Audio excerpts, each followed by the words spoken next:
you for coming. We're going to get started here in a few minutes. This is so great. There are a few chairs still. There's a couple up here. If you have an empty seat next to you, raise your hand, please. So I think there's quite a few empty seats if you want to take a seat, or if you want to stand in the back, that's fine.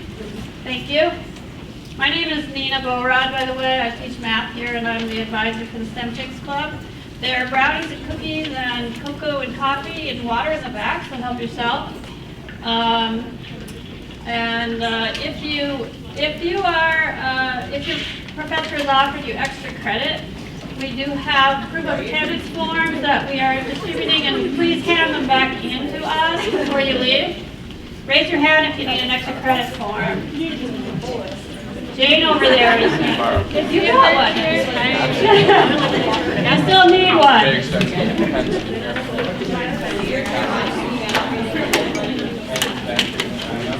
I think I just paid for the Okay, I'm just gonna get going here. We all want to get going, right? So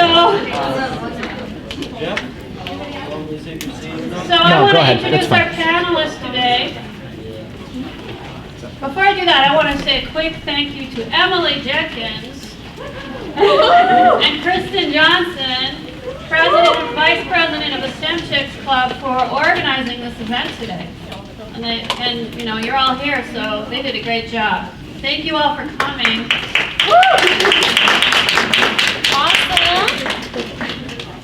I'm going to introduce our panelists. We have an esteemed group of women who all work in the STEM industry in one capacity or another. I'm going to ask them to talk a little bit about their background, and then we're really just going to open it up to any questions you have. And it can, you know, your questions can range from anything. Where did they go to school? What did they study? What path did they take to get where they are today? Did they go to graduate school? How did they make contacts? What is their work experience like? Did they run into any particular obstacles, you know, being women in these male-dominated fields, or anything that comes to mind? So I'm going to start with, we have Chris Scribner, and she's the Operations Project Manager at St. Jude Medical. And Allison Backen, and she's a manufacturing engineer at St. Jude Medical. And we have Tammy Gorsuch, who's the Director of Program Management at St. Jude Medical. And Catherine Brown, who is a Process Development Engineer. Is that right? Yeah. Okay, at St. Jude Medical. And we have Ashley Richter, who is a mechanical engineer at Perbix and an ARCC alum. And we have Jennifer Horton, who is a geologist with the Minnesota Geological Survey.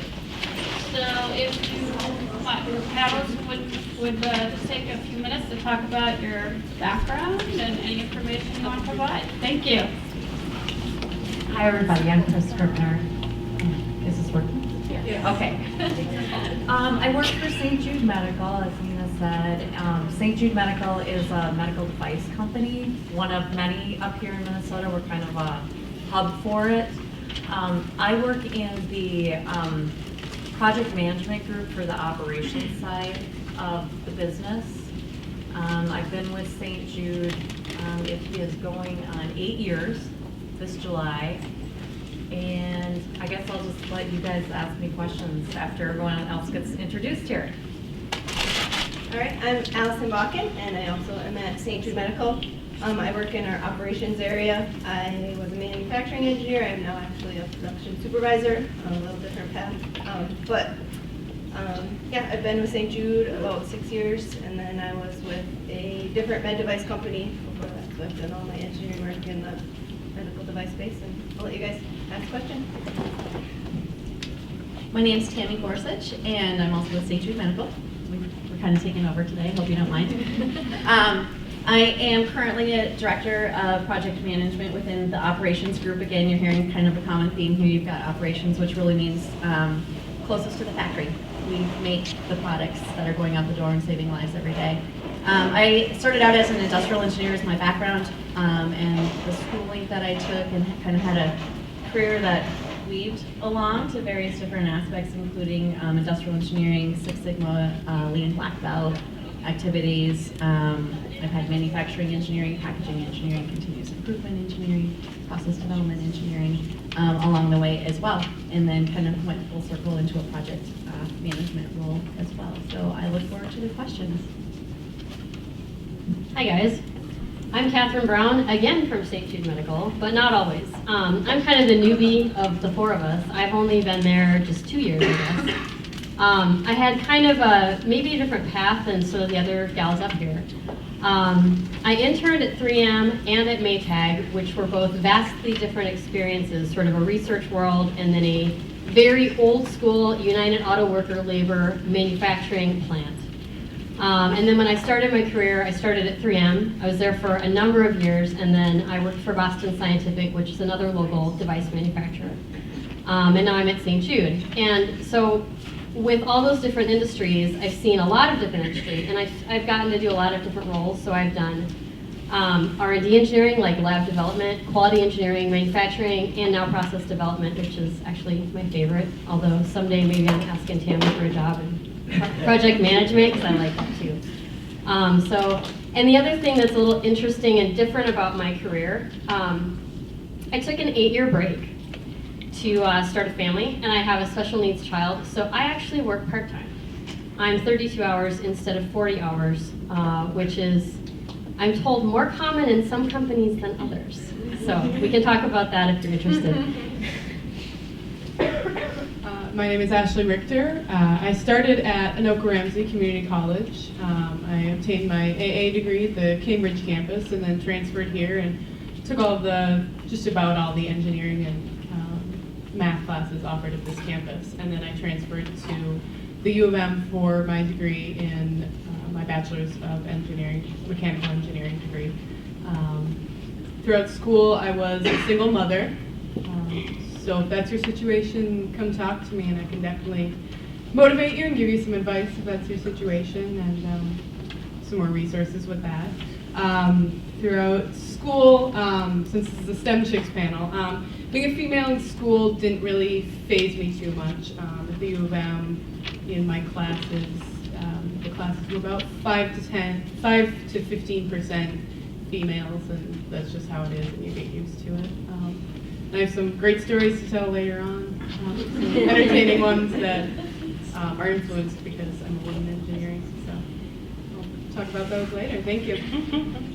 All right, hi, I'm Jen. I'm a geologist at the Minnesota Geologic Survey. This is actually my first real job, and I've been there for less than a year, so I was just in your shoes about 8 months ago, so any questions about the interview process or how you get your foot in the door, I was just there. And at the MGS, I map the quaternary sediments, so we make maps to help locate aggregate sources and groundwater potential, and I look at the sediment that's from the ground surface to the bedrock. So I spend a lot of time outside, and yeah, I have a lot of interest, so I'm excited to hear from you guys.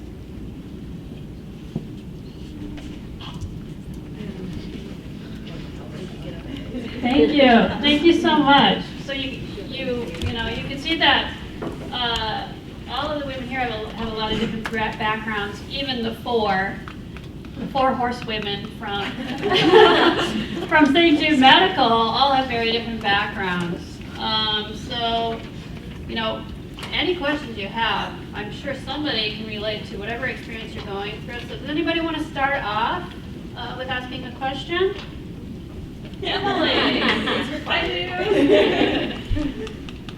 Okay, so I have a question. I recently interviewed for an internship at a company, and they had me do something kind of unique. He said everyone who interviews for an engineering position at that company answers a specific question of how many ping pong balls fit in a city bus. And you have to work it out on the whiteboard there in the conference room and show him and give him an estimate. And I was just wondering, in the interview process, have you guys ever ran into anything that's kind of thrown you for a loop or unexpected? Absolutely. They love to give you brain teasers sometimes in interviews too. in the process. So I work at a company called Perbix. We do custom machine design. So different companies come to us and we build them a machine, an automated machine. So we get to do different things all the time, and it's always new challenges to solve. During my interview process, they had a certain machine, we'll call it a widget, and they had to say, without, I had very limited automation experience before this, but just from that, I had to say how I would make a machine to assemble this and put it together. And I know they've increased the amount of brain teasers since then, and they actually do, they've changed how they do it. They now do a group interview, which those can be very intimidating, and then they actually have a written test. So I don't know what's on the written test, but they do a written test now. Yep, and they have to come up with some unique solutions. So I'd just like to comment, I've been on the other side of the table for a really long time, so I don't know what it's like on that side of the table. I've been at St. Jude now for 12 years, I think, so it's been a long time since I've been on that side. But from sitting on the interviewer side of the table, thank you. Keep in mind when they ask you those questions, really what we're looking for is just how do you approach it? How do you approach problem solving? I don't really care what answer you come up with. It's what's your thought process, and show me as engineering students and engineering interns or graduates that you can approach this in a logical manner. You're going to look for what data do you have, what assumptions do you have, and just kind of walk us through your thought process. That's far more important than spitting out an answer. So even back to, I've got young children and they keep getting in trouble for not showing their work on the paper. This is the adult version of show your work on the paper, because that's what we're looking for. I don't ask those kind of questions, by the way. I think one thing when I was interviewing that was helpful, if you're in different industries, if you've interned or had some summer job experience in one industry and you're working in another, the new industry, like Tammy might have no idea what I'm talking about if I say that I worked on roofing granules. She doesn't know what that is. And I can explain it, but if I have a bottle of them with my paper and my pen and I say, this is what I worked on and this is what these do. Visual aids. Engineers are visual people. They love visual aids, and if you can show interviewers visual aids, it shows that you were thinking about how you were going to explain your experience to them, and you look prepared and awesome, and they like that. I guess the only thing I was going to add on to what everybody here has said is typically I think it's the first time that you're getting out of school that you're going to get these kind of questions where there are brain teasers like that, and it is because you just don't have the experience already. As you get further down your career path, they're going to be asking you about your experiences more. So yeah, and I totally agree with Tammy. They're looking for your methodology and how you would solve the problem.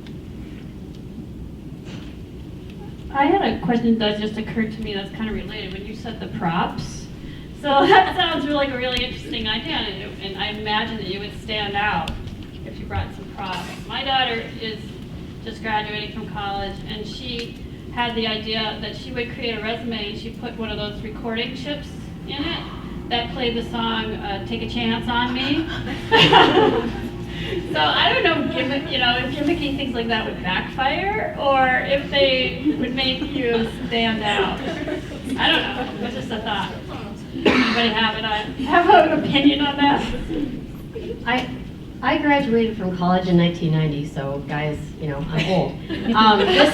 This is back in the day when we did not submit resumes electronically because the internet was kind of in its infancy. I know that's hard for most of you to imagine, but it's true.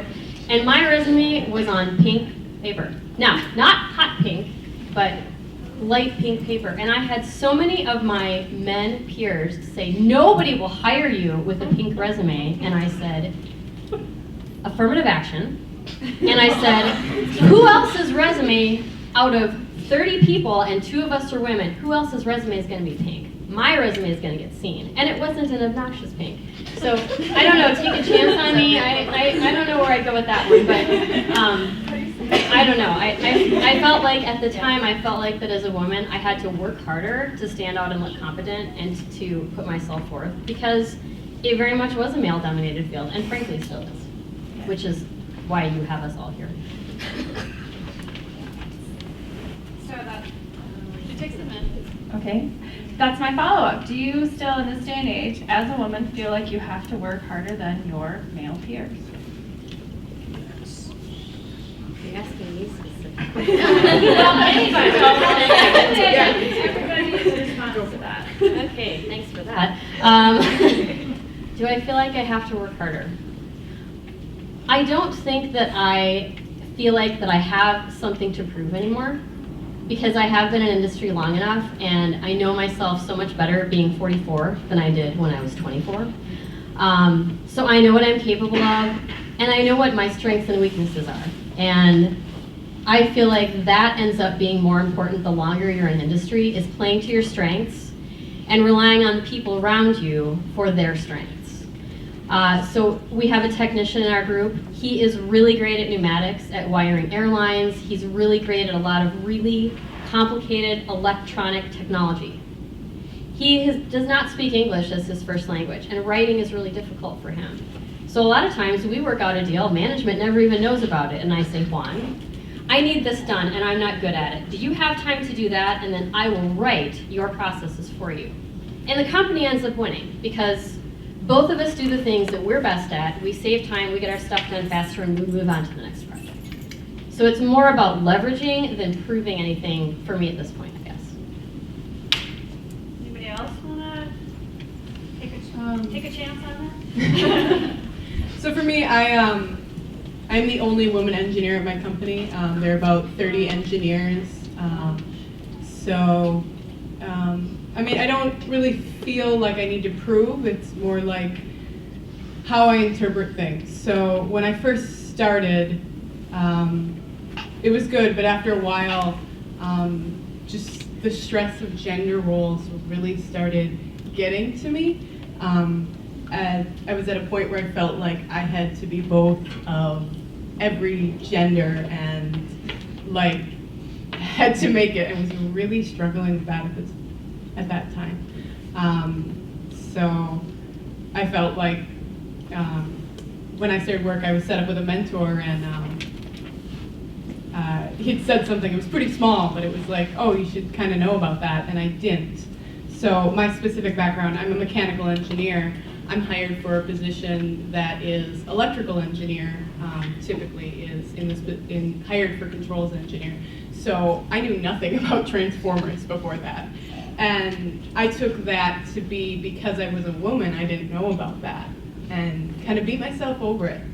So after a while, there was a new hire that started about 6 months after me, and it was before a meeting, and I was just asking him how he liked the company so far generally, and he was saying it was good. He was saying it was really frustrating when he felt like he didn't know everything and had to keep asking questions over and over again. And for me, that changed a lot for me, because it really helped me disconnect the fact that I don't know this because I'm a woman, opposed to I don't know this because I haven't experienced it. And that made a huge difference instead of understanding that that's why it is. So you can definitely overanalyze it and think about it and think it's because I'm a woman that I don't know about this, or it's because of this, when it's not. Just disconnect it from that, and you just haven't had experience with that. You don't know. It's not a big deal, and just disconnect that issue that it's a woman. Although sometimes you have to question if it is. Like, somebody was asking about soldering, and I'm like, oh, I can take care of that. And then they kind of ignored it, and I had to question, is that because I'm a woman that they didn't take up my offer for soldering?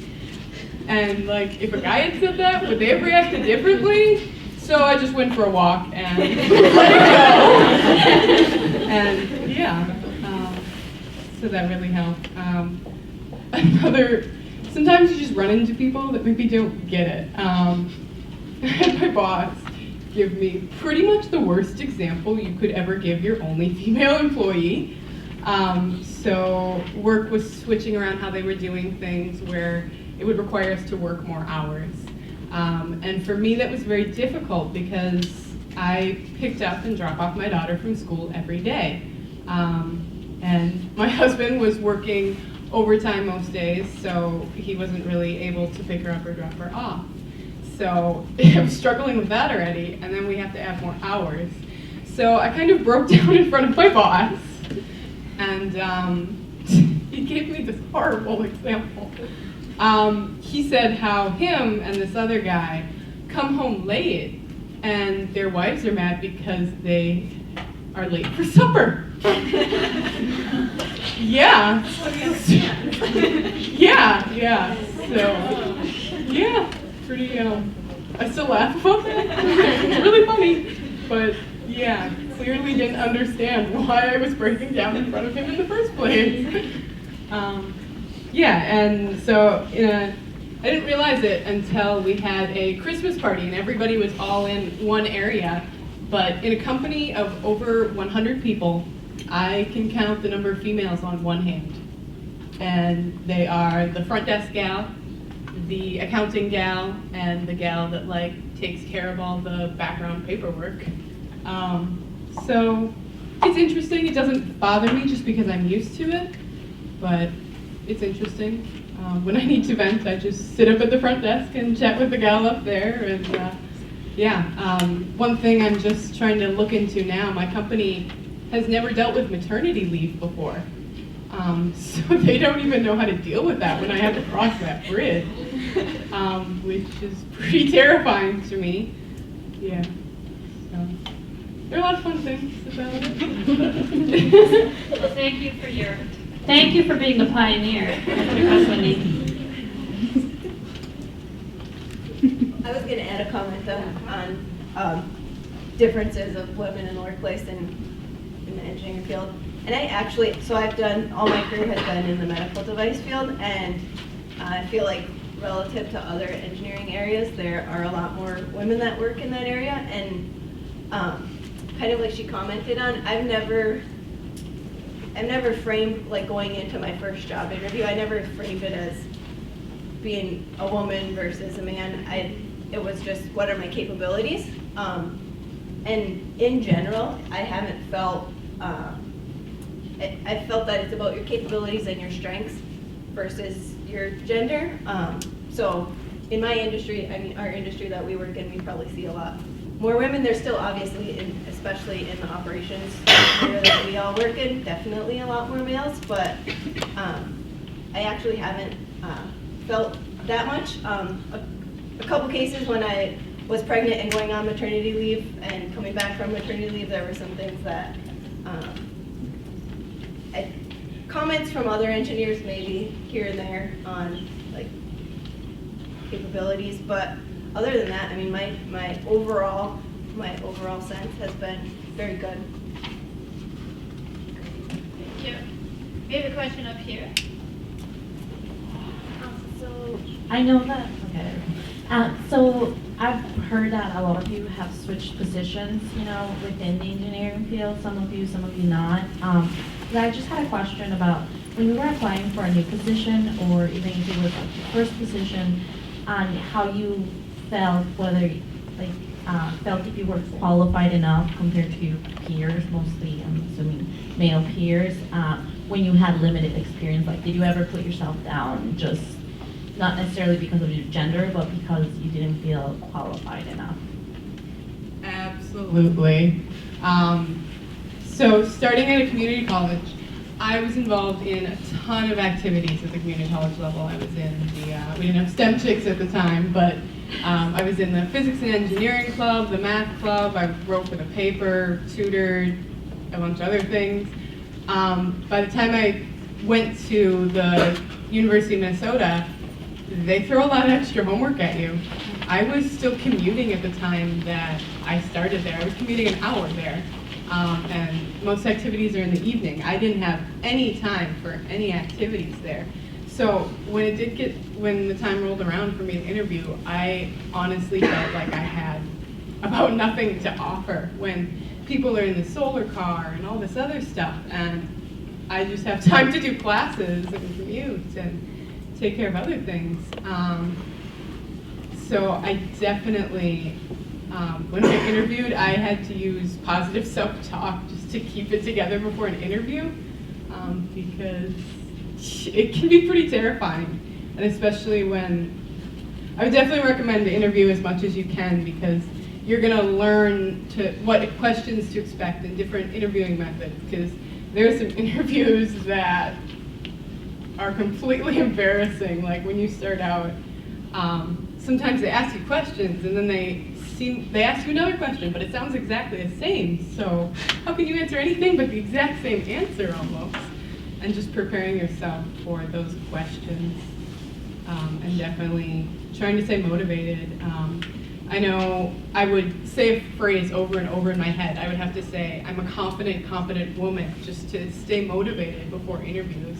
And even when I transitioned to the work field and was struggling, I had to change my phrase to, you're a confident, competent engineer.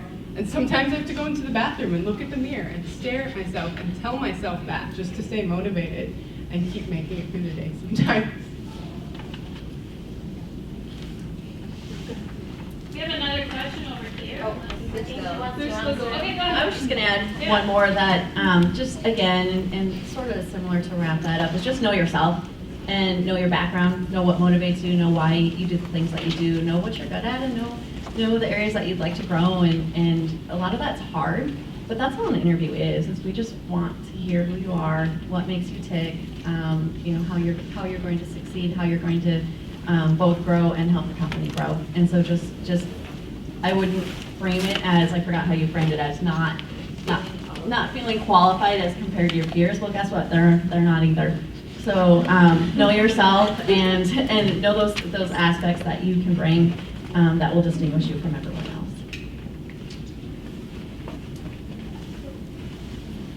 So my question is, I actually have a couple, but first question I had was, is it such a thing as, getting an internship too early for a certain field? And the other question I had was, when you're in the engineering field, is it based on teamwork, or are you by yourself on a project most of the time?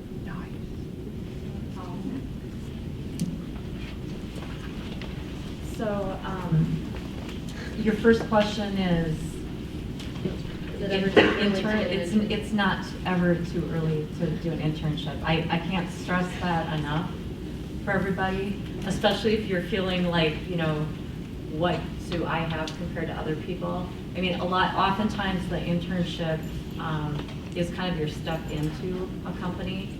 So, try different kinds of businesses, you'll see what you like. And then your other question was? Teamwork. Teamwork, yeah. Teamwork is crucial. I don't think that there's anybody that really knows everything about everything. So there's people that know a lot about certain things, but you really need a team to do the whole thing. So, if you're good at working with people, plus able to work, independently, I think that's really important. If one comment on the teamwork versus individual compared to schoolwork, I know in my engineering education, there was a lot of teamwork emphasis, and you can get on, and even in my master's, where it wasn't engineering, but you can get on teams where there are people that don't carry their weight. When you're in the working world, that becomes very apparent. So.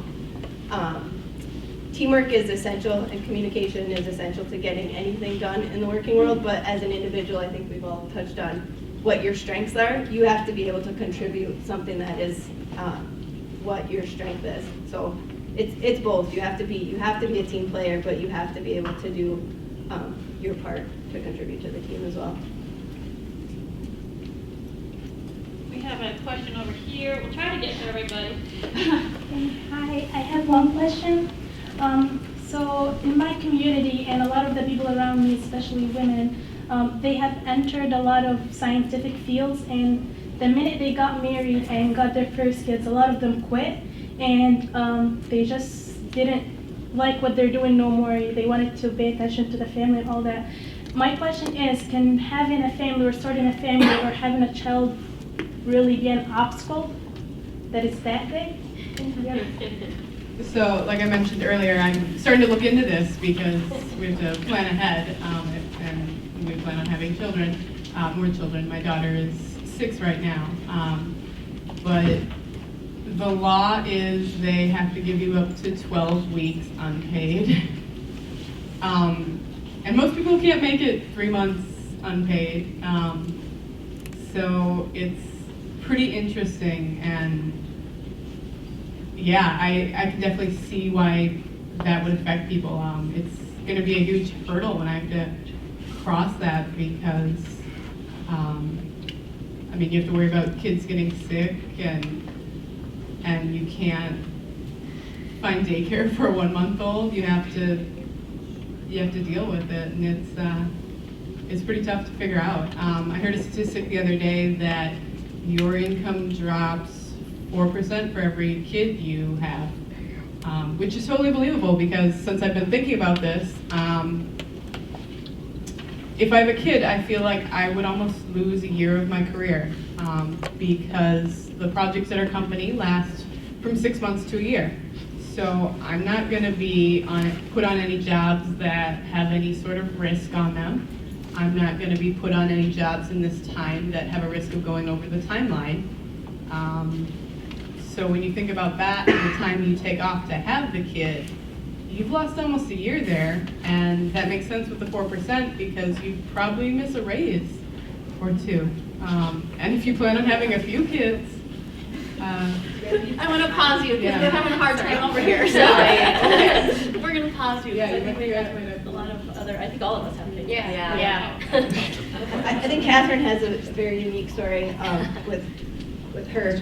She works part-time with her child, but I have 2 kids, young kids. I have a 1-year-old and a 3-year-old, and I took the 12 weeks. I think it's very important when you're at that time in your life when you're thinking about that to look at the company and what benefits they offer. So our company does offer a partial maternity leave, partially paid maternity leave.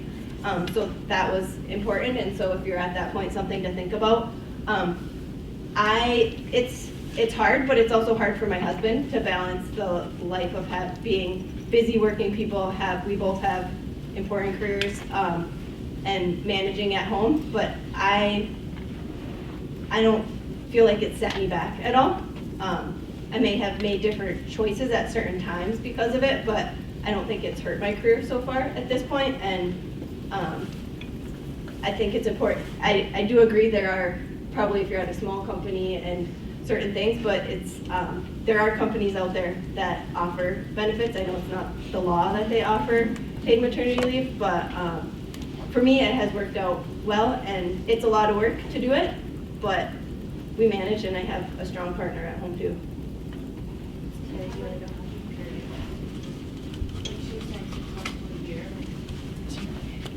It's 6 months, 2 depends, years. yeah. I like this question a lot. When I was your age, I wanted it all.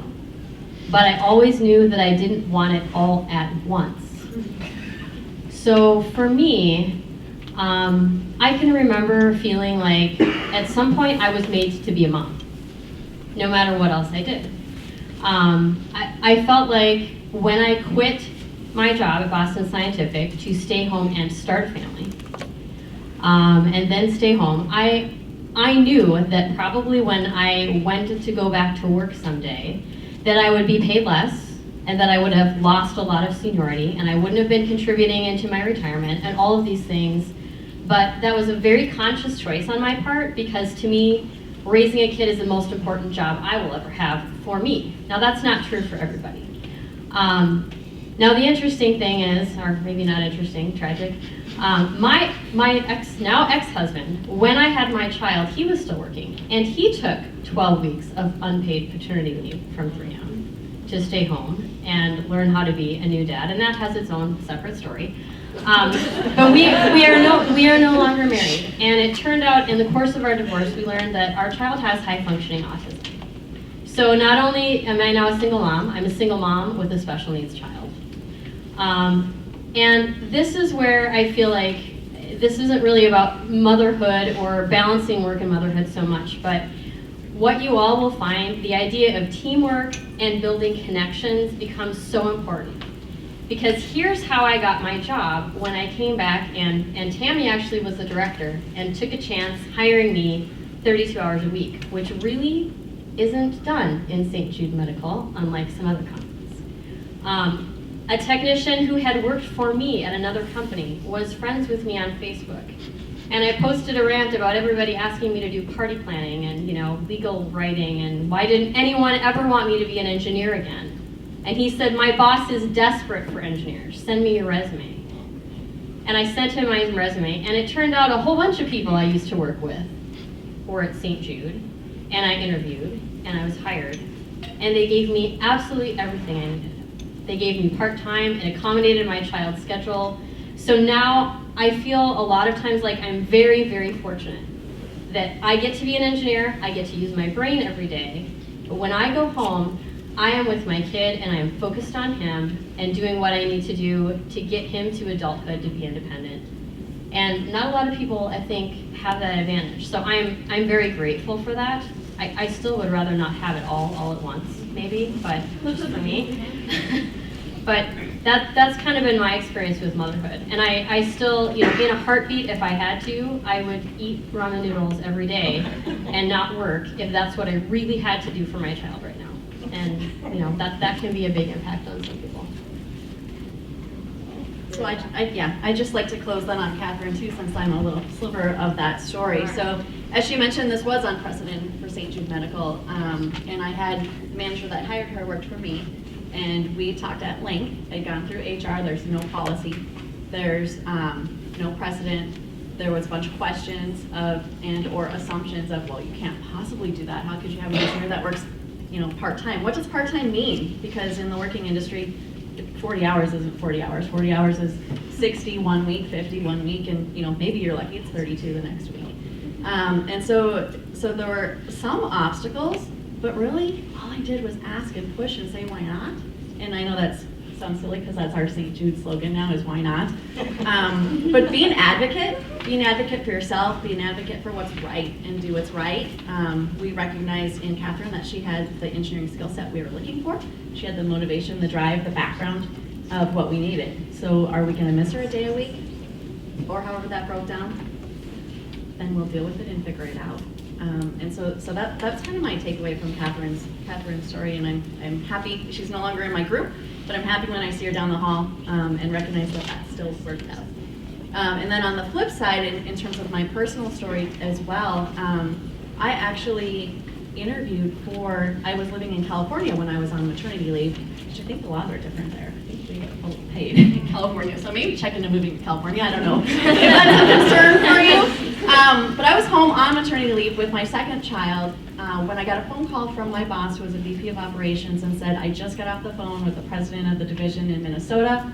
They really need somebody like you over there. Would you entertain moving to Minnesota? I was on maternity leave, at home with the baby in my arms, not sleeping, bawling, wondering how I'm ever going to get my head back screwed on in time to go back to work, much less thinking about moving. But long story short, I ended up taking a completely different role, moving across the country with my family. And so again, men, women, I think just be comfortable in yourself, be an advocate for yourself, and do the right thing for you, and as Catherine said, for you and your family, that doesn't look like the person next to you, and that doesn't look like the person, sitting behind you in this situation. It's between you, and if you're lucky enough to have a good partner, between you and your partner, to sort that out. Thank you. We have another question up front there. Hi. Yeah, that was a pause. I'm interested in becoming a teacher, so I'm wondering in the STEM field. So I'm wondering, what can I do as an educator to get female students interested in sciences that are male dominated currently? What level? Either middle school, high school, maybe community college. So actually before I started at the MGS, I was a teaching assistant at the University of Toledo, and I was the only female in the teaching position. So unfortunately, the answer to that question is we need strong female role models, because if you see someone doing what you want to do, you're more likely to do that, I think, anyway. And then just being really encouraging to them, and there's encouraging them to start groups like this. Yeah, things like that. I had a lot of, we do a lot of camping and field work, so I spend a lot of time outside with males, and so that's a lot of, like the bathroom's like an issue. So and I would take students camping for the first time, and they felt a lot more comfortable going with me versus just all males, because there's just different issues. So just be aware that there are just different issues and don't ignore them, but just be encouraging and try to encourage them to find female role models. And I guess find out about local activities, especially if you're at the younger age. You can really make an impression. I know that there was a huge, it was through the Society of Women Engineers, and they did like an engineering day for Girl Scouts. So they take a bunch of, I think they were about 10, 11-year-old girls and teach them about engineering for the day. Like, I know at that age, I had no idea what an engineer was, and just to expose them to that, and like at that we do a lot of fun activities, and we're like, this relates to engineering. Just show them like activities that relate to engineering, because you can relate just about anything. Just make it relatable and exciting, and definitely, you've had excited teachers before, and that really gets you pumped. So if you're gonna be teaching, it'd be great if you could be one of those wonderful, exciting teachers that just spread that passion onto your students. I'm always somewhat practical. Show them some salary scales. I'm not kidding. I know it sounds really funny, but that's part of the reason why I picked it. I knew that if I could become an engineer and work in the field, that I would be self-supporting. I would not have to have roommates. I would not have to be married. I would not have to have anyone else ever supporting me. I could be independent doing that, and that was a factor that was super important to me. So I know it sounds funny, but I'm actually serious. Okay, I have a question for the whole panel. Each of you was hired, although you were competing with other applicants. What is it about you that makes you think you were the person they chose to hire? Well, for me, like some of the rest of the panel, I worked for Boston Scientific first, and the reason why I was hired is because I did an internship there, and so then they got to know my capabilities and my growth potential, and I was offered a position after that. I would say kind of when we talked initially about interviews, how you answer questions and how you would approach a troubleshooting situation, or how you would approach any situation.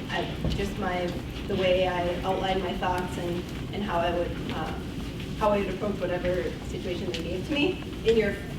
Like she said, you've gotten questions or brain teasers or things like that in your very first interview, and I believe I got something like that, and it was my thought process and how I communicated what I would do. I think was important. I think for me, and something I look for when I interview folks as well, is just passion, and bring that energy and excitement. If you're excited when you're interviewing because you're actually truly excited, don't fake it, but you're actually truly excited about the position and how you can fill that comes through, and that means a lot to me, especially if you're new to the workforce and maybe you don't have a whole lot of background to go on. At this point in my career, I look at track record, ability to. I just learned GSD. Do you guys know what that means? Okay. Wow. Then I'm not. I thought it was an old thing. All right. Sorry. No, I thought that was an old young thing. It must be something else. So anyway, getting stuff done. A track record of getting stuff done in a collaborative manner. So back to that teamwork as well. So something that is on the tip of a lot of our tongues in terms of the ability to work with others. And it's one thing to get it done, but if you irritate everybody you need to work with in the process, I don't want you on my team. That takes so much time and energy to clean all of that up. So it really is important in terms of how you work with others, as well as combined with actually getting the results and getting the progress that we're looking for. Okay, I think I get my jobs because I'm so intense and energetic. I will agree with Chris. My very first job at 3M I got probably because I had interned there. I'm an industrial engineer, and 3M doesn't hire industrial engineers. They hire chemical and mechanical engineers, really. So that was based on an intern, but how did I get the internship? I got the internship because I met a recruiter at a wedding when I was 14, and he remembered me when I was 20 and hired me. So yeah, I was 14 going on 40, guys, and always this intense, so that's it. For me, when I had my internship, I had met with my boss there, and he was working with me to try to figure out a job, and I had explicitly wrote out everything that I wanted in a job. So I actually didn't know about the company that I was hired at. I went to the career fair at the U of M, which I strongly recommend going every chance you get. The first few times for exposure, and then later on to get your internship or your job. But when I saw them there, I knew that that was the job I wanted because I had listed out the things that I wanted in a job. So when I interviewed, I was very excited about it. It had everything I wanted. I think that they liked my hands-on experience. I know that I'm a fast learner. I'm sure those are some of the qualities they saw in me that led them to also hire me, but I was also very excited about it. Okay, so the last two, this is something that I did the last two jobs that I actually received. I think it's really hard today to make yourself stick out because everything's like electronically and you submit your resume online and they probably get a bazillion. So, and I, on paper, am probably like subpar at most, but I like to talk about the work that I do. So I actually drove to, so I really wanted to go to grad school and I really didn't have that good of grades, but I drove to the grad school that I wanted to go to and I knocked on the professor's door that I wanted to work with. He said, here, like, hi, I submitted my application online, but can I tell you about what I've been doing at undergrad and why you should work with me? And he really liked that. He had a name to the face, and then you could see I was passionate about what I was doing. And I wasn't really confident, but I faked it until I came off that I was. And I think that's really key. That part's okay. Yeah. You gotta kind of trick yourself into it. And then I also did that with the MGS. They wanted to have a Skype interview, or they said you could do it in person if you wanted. And I paid my own way to the interview.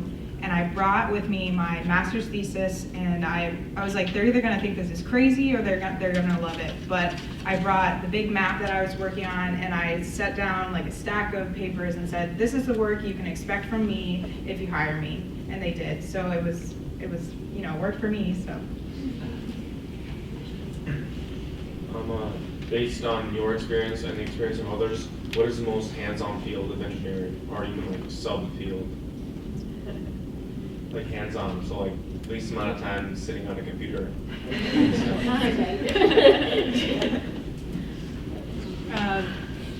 Definitely manufacturing has a lot of hands-on experience, especially a lot of, I remember when going to the career fair at the U of M, a lot of them are for like upkeep and increasing the efficiency of assembly lines and things that are running, and it's a lot of kind of keeping things up and fixed and mechanically fixing or changing out things. That would be my guess. Not the med device industry. All we do is paperwork. No, that's not all we do. At 3M, the answer to that would have been R&D. And I think that's because you're in a lab and you're making neat stuff. I sat in a lab with the guy that invented Post-it, and the story about that, he was quite the engineer. He stole equipment from 3M. This is a true story. Art Fry stole equipment from 3M. He built a coder in his basement, and he started making Post-it notes, and he gave them away to people in his church to mark their hymns in the hymnal. That's how Post-it notes got started. So when 3M wanted to build it, they brought heavy construction equipment over and broke into his basement to take the coder out. That's pretty hands-on. I don't know, at Boston Sci, I feel like, well, Tammy and I have been joking about Troy Tag. We've got a guy that does product development, which is another kind of R&D, where they're fussing around with parts in a lab and trying to figure out how to fit them together and how to make parts fit, what size do they need to be, and that may be one of the most hands-on parts we have. I don't know, maybe you gals have a different thought. So I have a sister and a brother-in-law that are in the civil engineering field. So they do a lot of hands-on work, a lot of outdoor work, kind of similar to the geo area. And then maybe not necessarily a role of engineer, but a lot of our technicians do a lot of hands-on work. So engineering technology at my school was a degree, as well as in the civil engineering area. Surveying was a 4-year degree at my school, and so those people spend a lot of time outside, not a lot of time on the computer. Yeah, I'm not an engineer, but I'm a geologist, and end of May through October, I do not log on to computers, so. But that means you have to put all your stuff onto the computer, right? What? Yeah, all your research. Yeah, during the winter. I have a quick question. What is the best way to make a case? For example, when somebody's negotiating their salary, what is the best way to make a good case to get the best salary?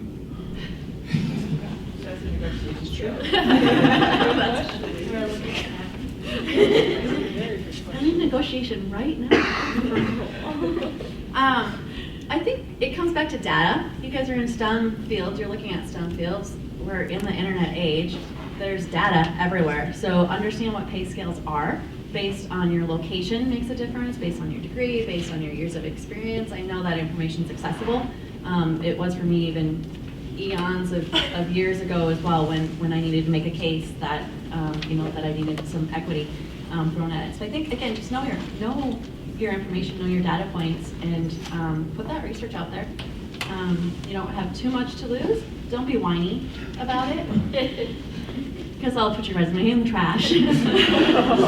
But stick to the facts and lay it out there and see where that goes. I have a question. I was wondering how you initially make connections with people that can help you get into these careers.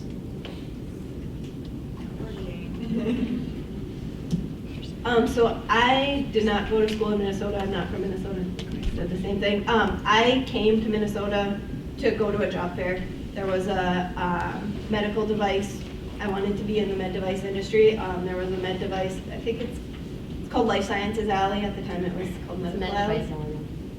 Medical Alley. Medical Alley. Whatever the name was. They had a job fair, and that's what I went to. They also they have a lot of events now, so that I went to. So that was how I did it. I mean, I would use things like LinkedIn and, if you do, I keep stressing internships. If you have internships, you get to know people, they know people, so that's just another way it's networking, like people were saying.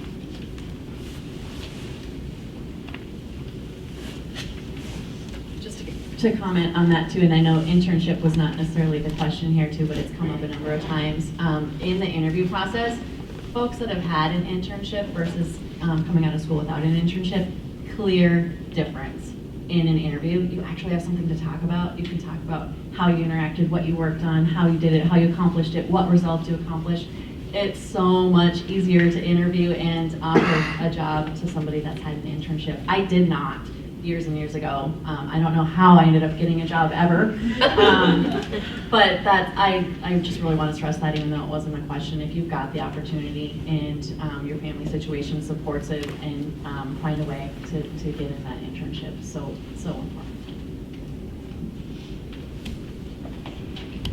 So my question is, how did you choose the area of interest, whether it's engineering or geology or just STEM in general, what you wanted to study academically and how that translated into a career? Because oftentimes when I talk about what I'm going for in engineering, they're like, what do you want to do with it? And I'm like, I don't know, because there's so many different positions, particularly the woman who works at Purvix has a mechanical engineering background and was hired for electrical engineering. So I'm just wondering how what you study translates into industry, and if you have any advice.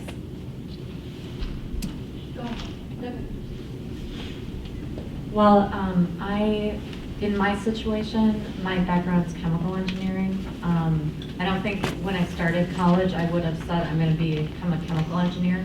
I ended up liking chemistry, you know, some of the sciences, and then sort of ended up there. And then, with exception of one thing that I did at Boston Scientific, which was polymerizations, I've never done anything that's chemical engineering related. Really, what they want is they want somebody who can solve problems, and that's what an engineer is. When I actually started college, which was the University of Iowa, I started as a double degree, Bachelor of Science in Electrical Engineering and Bachelor of Arts in English. And I dropped the English because I was like, what am I going to do with that as a bachelor other than say, do you want fries with that? I was very concerned about that. I know that's what it says. It is an ouch, but it's what the job market looked at in the late 80s, early 90s. But electrical engineering made me miserable in college. I hated it. I was ready to completely drop out of engineering. And I did some career counseling, and I switched to industrial. It was very much more people-focused and very much more system-focused, and I knew myself well enough to know that was more suited to me, and I'd be happier with it. So the coursework made a lot more sense to me. And I actually got offered a job out of school at International Paper. They didn't even know what an industrial engineer was. I threw my resume in because I was like, they're a paper plant. They've got to need industrial engineers. And in the interview, it was actually like a little lecture with them asking me, well, what do industrial engineers do? What can you do for us? Okay, I can solve your process problems. And oh, I have an English minor. I can write papers for you. No. You have an English minor. Everybody thinks that's weird. No engineers have English minors. But yeah, as Chris says, I'm a little unusual. I've actually done industrial engineering, and true traditional industrial engineering is super boring to me. It's time studies, and I did that at Maytag in the United Auto Worker plant, which was awesome. But the system part of industrial engineering has been sort of a theme through my whole career. So it's problem solving, but to me, all problems are a system. And if you can see the system in your head, you can do the details to get to the answer. And that has really driven all the career changes I've had.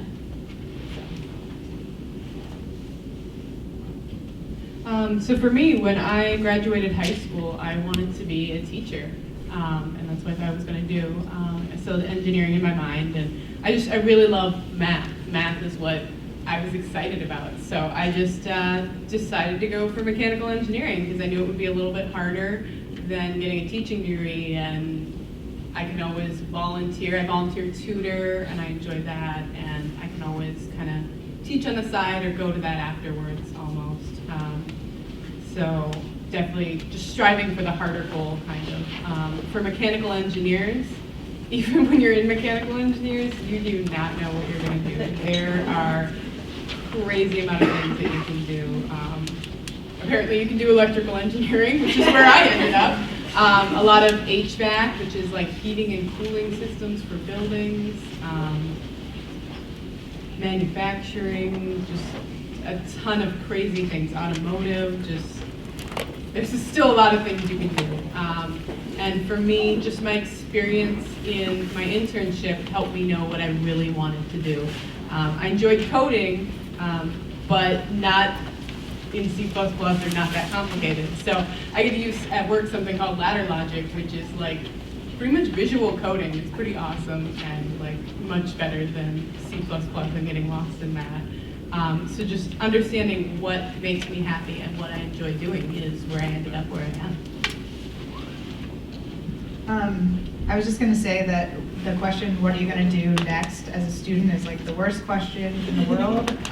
It's very stressful when you're a student because everything is geared towards the future. And I think like you can see everyone here is just, they've switched careers, done multiple things. You just have to take it one step at a time and see what works for you. And you can always switch, go back to school. And there's no one path just because you have a degree in this thing or that thing. So. That's what I would say to my comment too. At this point, I did not know what I wanted to do. Went different ways on what I thought I wanted to do, and basically I just got a job and started. And if I didn't like it, I would switch to something else. But just give it a try. And I don't think at this point in your education, you have to know what you want to do. Because even if you think you know what you want to do and you start doing that, it's probably not going to be what you think it is. So.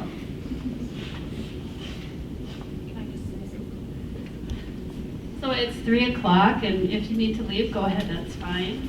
But if you want to stick around a few more minutes, well, you know, I know there are still a lot of questions, so if you want to stick around, we'll take 2 or 3 more questions, if you guys are okay with that.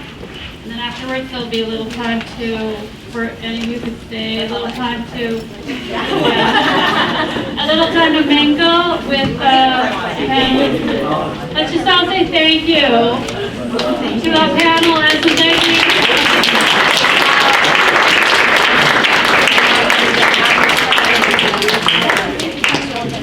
Now we get down to serious business. I want to know. So impatient.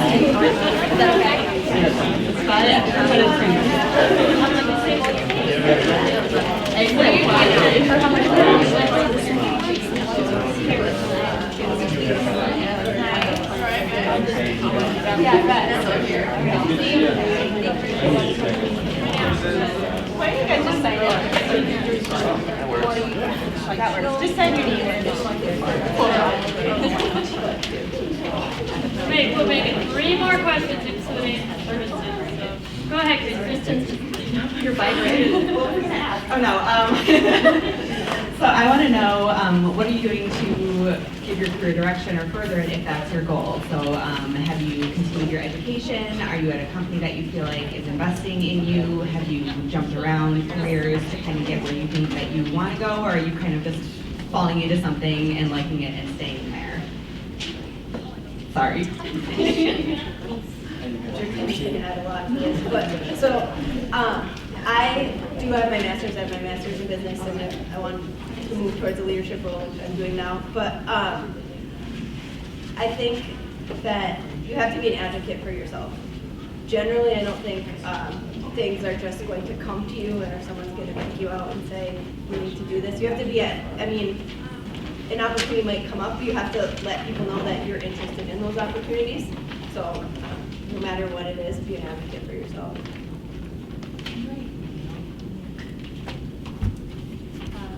When I started, my company was really great and actually had a retired gentleman that worked 3 days a week, and his main role was to train new people.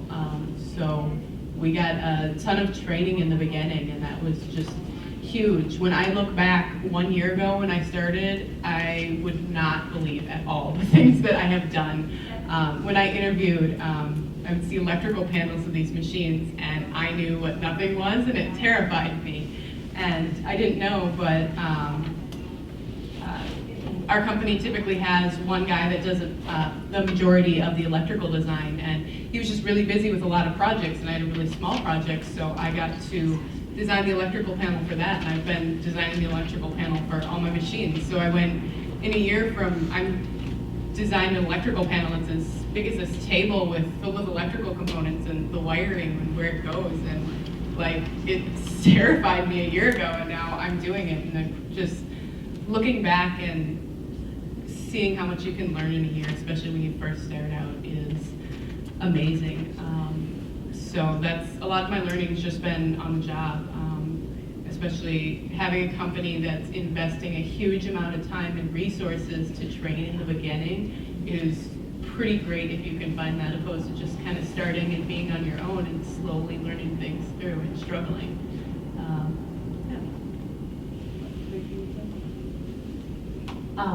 I think that getting out of your comfort zone, which is always really hard for most people, that tends to allow you to figure out what you like and don't like. And it also offers up challenges, and you just seem to grow professionally. I know I have past experience, just not feeling even comfortable in the position that you're in at all does something, just helps you. Yeah, I think they all hit it right on the head. So be an advocate, be aware of what those opportunities are. As Allison said, folks might not come tap you on the shoulder. Something many engineers are introverts, and we're not good at tooting our own horns. You need to get over that. You need to ensure that folks are aware of what your contributions are, what you did to drive this home and bring results, and ensure that that's out there.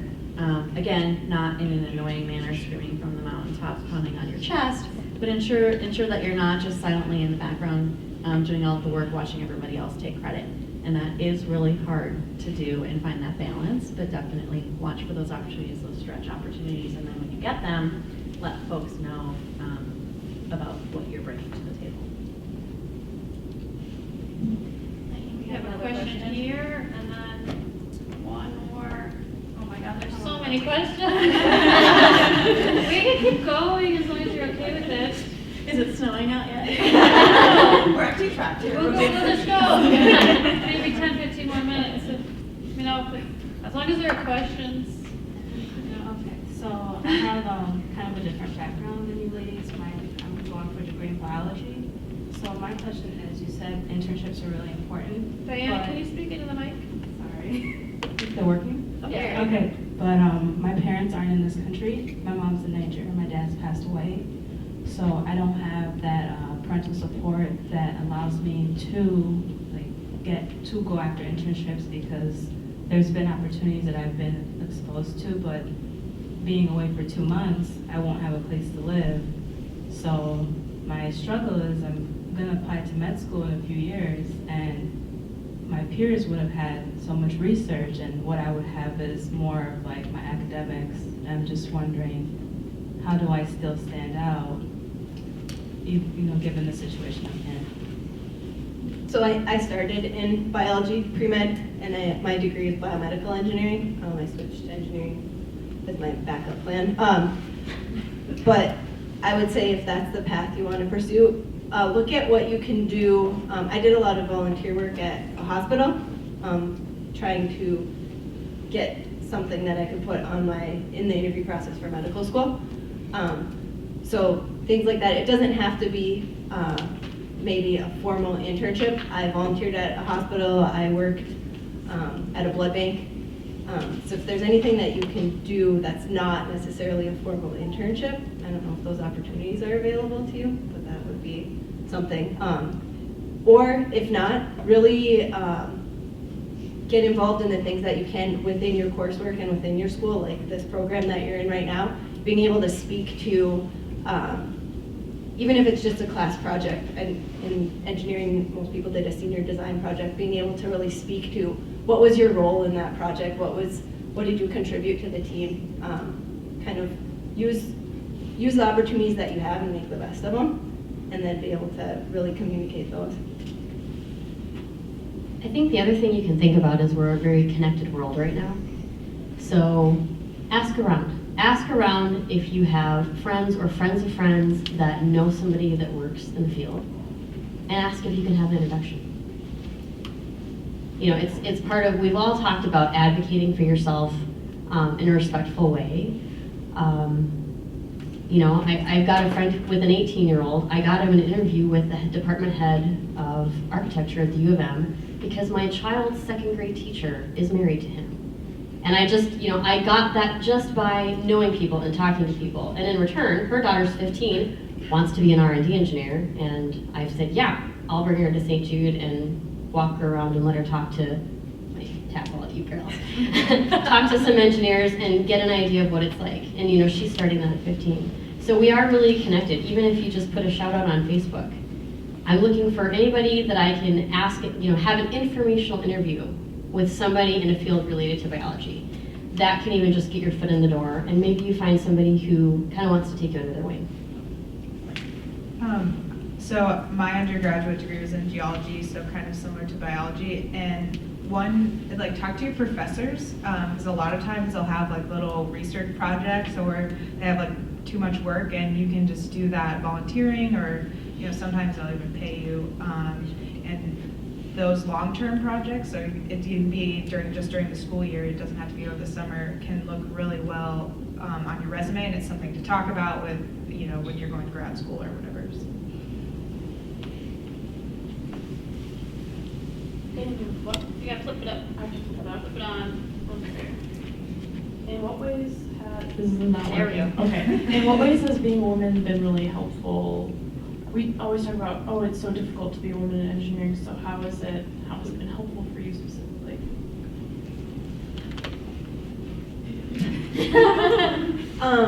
I would say that generally, women have a different perspective on like how we handle personal interactions. I think that has been helpful. I think Catherine maybe would say the same thing, that sometimes people come to you with problems or issues more than they might go to someone else, and I've used that to my advantage, and I just think we bring a different perspective and a different way of thinking just by our biology sometimes. So I think that's a benefit to a team, how you can kind of sell yourself in an interview as well, if you want to go that far.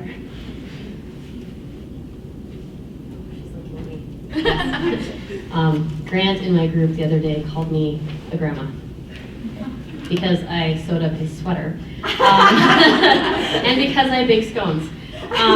No, I think Allison's right about that. After the last 2 cycles of pay raises, I've had just about everyone in the group in my office complaining. And I just keep my mouth shut and, be soothing and try to get us all to work together. When I started, I had a communications professor tell me, and I think it was true at the time, my perception is it's different now, but at the time she said, they don't expect as much from you because you're a woman. So if you do as good a job as the men around you, everybody will think you're awesome. And if you do an even better job, they'll think you're a superstar. And I think in 1990, honestly, that was true. I think it was definitely true at 3M, which was very old school male. I don't think it's true at St. Jude Medical at all. But I think that may be something you can use to your advantage, but it may depend on what industry and what the atmosphere is like where you end up. And I don't want to push. I was so sorry. I'm going to heckle her real quick. Just starting out, I was going to say I advise my women employees, don't be the one that brings the scones in. Don't be viewed. I like being the scone. You're fine. You're a grandma. I know. But you don't want to come across as she's Betty Baker, and we'll just lean on her to organize the call those lunch things where you all bring stuff. Potluck, thank you. I don't organize those. But just be careful. You can enjoy that, that's fine. Be true to yourself, but just perception goes a long way. So, once you earn your reputation and you earn your stripes, go ahead and bring all the scones you want. Go ahead. Sorry, just go on. Okay. I was going to say, use your position as a female in a male-dominated job to inspire and connect with other women.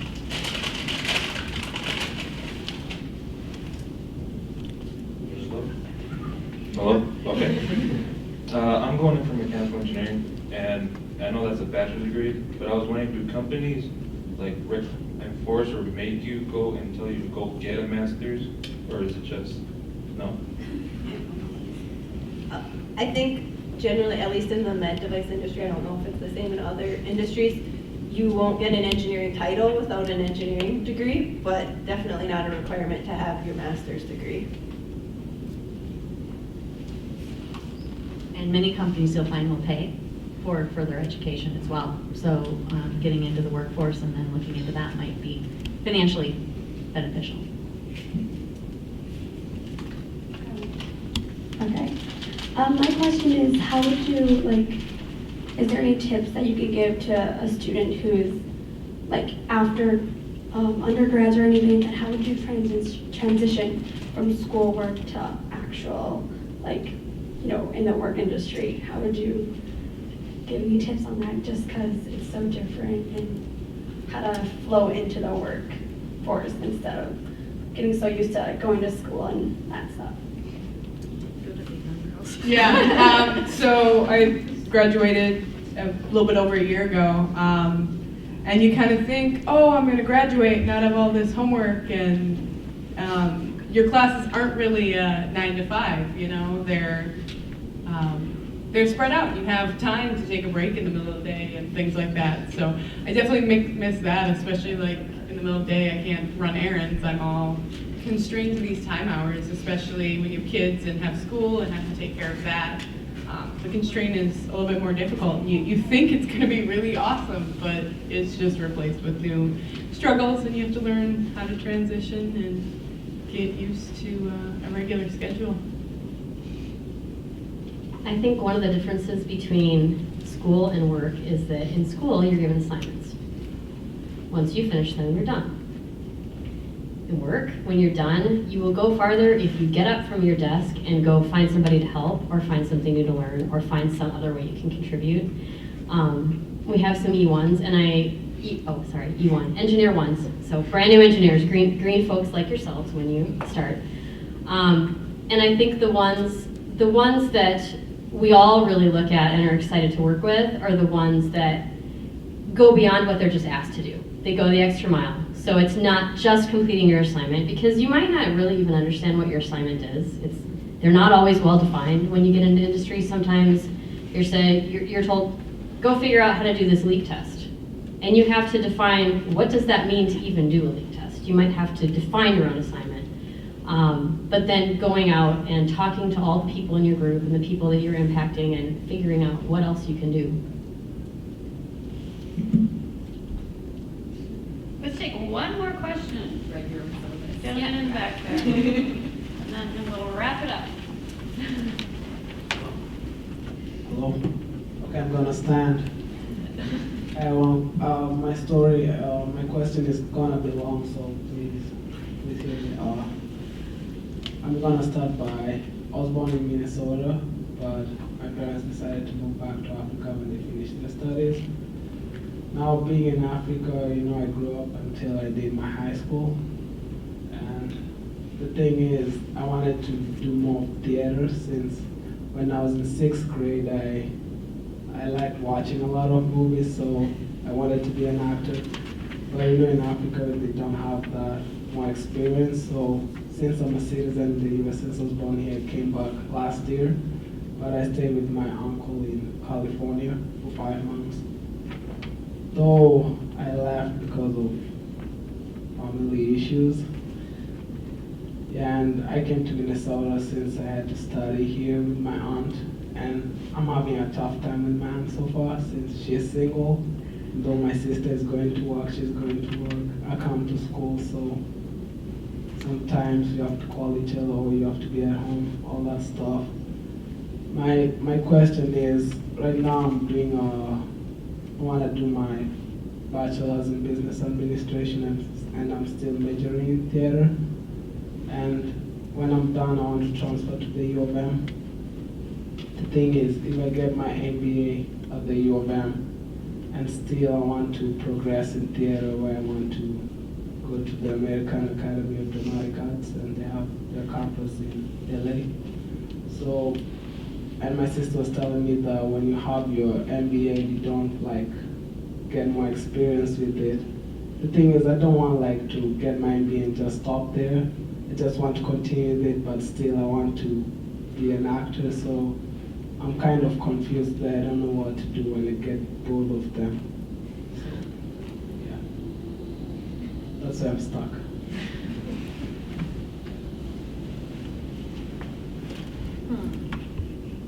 You might not be the right girl. Can I take it?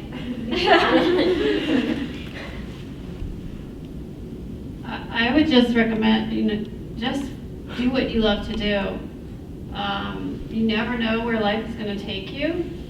I went into school intending to major in French and political science, and I ended up in math. And if you love acting, I would pursue that. And if you are interested in business, pursue that and just see what happens. But while you are in school, take lots of different classes in lots of different areas.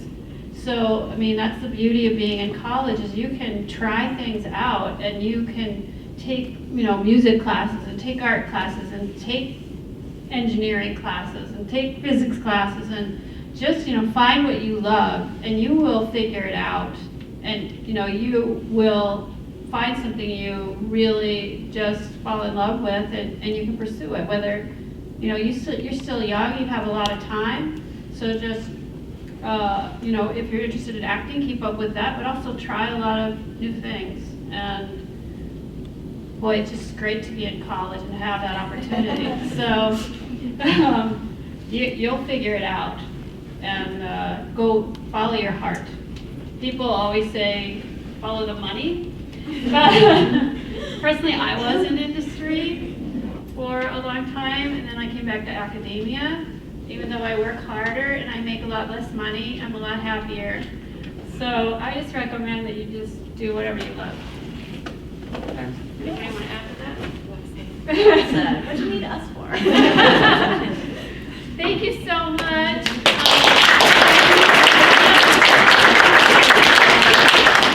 I just meant Scones, I hear? I know. The rest of them, there's still brownies and cookies and refreshments in the back. If you guys want to stick around and mingle and talk to the panelists one-on-one, please do so. They'll be here for a little while. Thank you all for coming.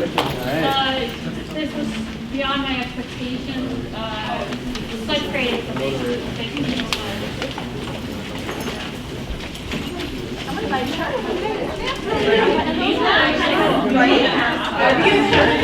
You want to know what the shirt is? I wanted to Before you stand up, everybody was recording. You still recording, you guys? Or you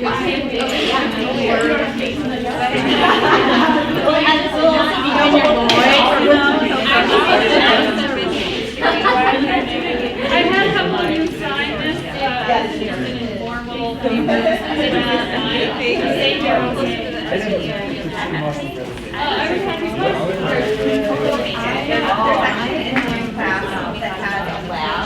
Right now. How are you? I know. Doing okay? Just in time. It's going. Wow. Yeah.